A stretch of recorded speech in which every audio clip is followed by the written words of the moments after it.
Sebenarnya sebelum saya menjelaskan sedikit tentang tahap bimbingan dan konseling, terlebih dahulu saya memperkenalkan diri saya. Nama saya Elsa Konika Panjaitan, NIM 19010340, Prodi PKAUD Grup B semester 6. Di sini saya akan membahas tentang tahap bimbingan dan konseling, di mana tahap bimbingan dan konseling anak ini terdiri dari beberapa tahap. Yang pertama, tahap input, meliputi tahap konseling anak, penilaian masalah, dan membuat tujuan umum. Yang kedua, tahap proses. Tahap proses merupakan pelaksanaan layanan bimbingan dan konseling. Proses ini dilakukan dengan memperhatikan tujuan konseling, aspek-aspek perkembangan anak dan keterampilan konselor. Yang berikutnya, tahap output, di mana konselor mengobservasi perilaku anak dan diskusi bersama dengan orang tua berkaitan perubahan perilaku yang dialami. Yang berikutnya, tahap evaluasi, di mana tahap evaluasi ini mengukur dan menilai keaktifan pelaksanaan layanan dengan membandingkan data awal dari melakukan konseling. Selanjutnya saya akan menjelaskan lagi tentang tahapan-tahapan konseling sebagai berikut. Yang pertama, asesmen awal, di mana asesmen awal ini adalah pengolahan data yang telah segala pengolahan data tentang segala sesuatu yang berkaitan dengan anak dan masalah yang dialaminya. Yang kedua yaitu penetapan tujuan besar. Dari data-data yang telah kita kumpulkan,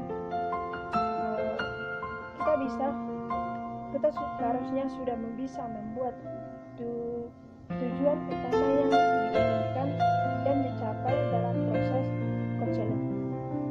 Yang berikutnya yaitu perjanjian dengan lingkungan terdekat, di mana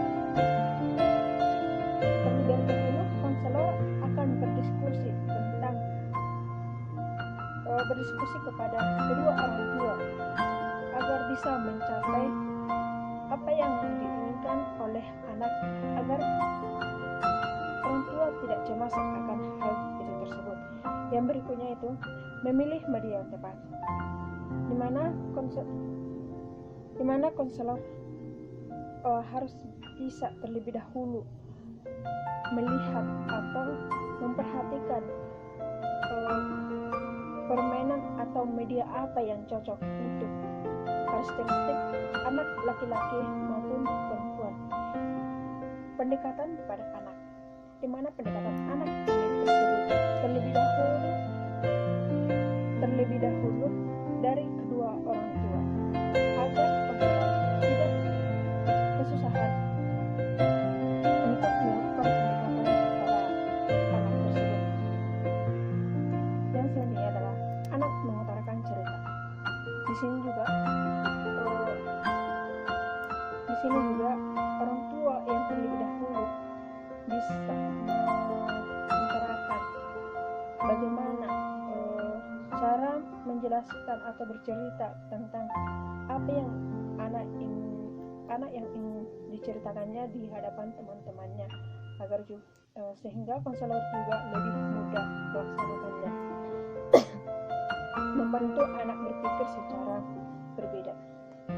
Konselor akan membawa anak ke suatu tempat atau ke lingkungan sekolahnya sehingga anak bisa lebih berpikir secara jernih dan mengeluarkan apa yang ada di otak mereka tentang kehidupan yang ada di lingkungan sekolah dan lingkungan di rumah.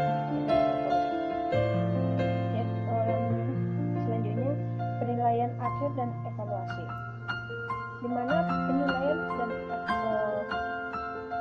akhir dan evaluasi ini melibatkan orang tua untuk memastikan masalah yang telah diselesaikan oleh konselor terhadap anak-anaknya. Dan yang terakhir adalah kasus ditutup. Setelah melakukan tahap-tahapan dari yang pertama hingga yang terakhir, disinilah proses konseling dapat menutup masalah yang dihadapi oleh seorang. Sekian dari hasil presentasi